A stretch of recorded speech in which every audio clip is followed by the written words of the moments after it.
চরমনাই পীর সাহেবের দল করি সেজন্য তার সাফাই গায়, এই কথা ঠিক নয়। আমি মনে করি অন্যান্য দলের ছেলেরা, অন্যান্য দলের নেতারা যদি 80% ভালো কাজ করে, পীর সাহেব চরমনাই 82% ভালো কাজ করে।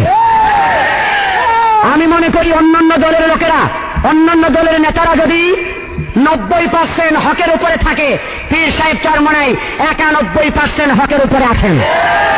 আমি সে কারণে তার দল করি। আপনারা আবার মনে করবেন না যে তার দল করে বলে ছাত্র আন্দোলনের সাফাই গাইতেছে, 2 দিনই এভাবে সাফাই গাইলেন। আমি সাফাই গাওয়ার চেষ্টা করি না। জেনে রাখবেন, মুজাহিদরাও জেনে রাখবেন, আমি এই বিশ্বাস করি পীর সাহেব চরমনাই যদি আগামীকাল যদি সে না হক হয়ে যায়, হকের উপর থেকে যদি সরে যায়, আমি আইনুদ্দিন আল আজাদ আজকে যত জোরে কথা বলছি তার পক্ষে, আগামীকাল অবশ্যই একটু বেশি জোরে তার বিপক্ষে কথা বলবো। এবং প্রত্যেকটি মুজাহিদও সেই তারবিয়াত নিয়ে থাকে। আমাদের আমির সেই তারবিয়াত দেয় যে আমি যদি না হকের পথে থাকি তাহলে তোমরা আমাকে মেরে হলেও ফিরাবে। ঠিক কিনা জোরে বলেন। সুতরাং যুবকদের কাছে আমি আবদার রাখবো, ছাত্র আন্দোলনকে যাচাই করুন। পৃথিবীর অন্য ছাত্র সংগঠনকে, বাংলাদেশের অন্য ছাত্র সংগঠনকে আপনারা যাচাই করুন। যাচাই বাছাই করে যদি ছাত্র আন্দোলনের, এখানে অনেক কলেজের ছেলেরা আছে, জীবনে কোনদিন মাদ্রাসার বারান্দায় পাওয়া যায় নাই, জীবনে কোনদিন মাদ্রাসা। এই একমাত্র আমি বাইরে আমার বিরুদ্ধে যত মামলা মোকদ্দমা করা হয়েছে 10 থেকে 15 লাখ টাকার মতো টাকা গেছে আমার। তারপর আমার 2 ছেলে, তো এক ছেলে 24 ঘন্টা আর এক ছেলে 48 ঘন্টা হাজতও খাটিয়েছে। কি দেখছে যে চরমনাই পীরে ফিরিয়ান যায় কিনা। অনেকে বলে, হুজুর আপনি তো ভালোই আছেন, আগে রাজনীতি করিয়া তো কাল শেষ করছেন। রাজনীতি করা তো কোনো ওলি আল্লাহদের কাজ না। এ কয় না, আল্লাহ পাক ফরমাইছেন আকিমুদ্দিন, তোমরা দিন কায়েম করো। আল্লাহ পাকের হাদিস না।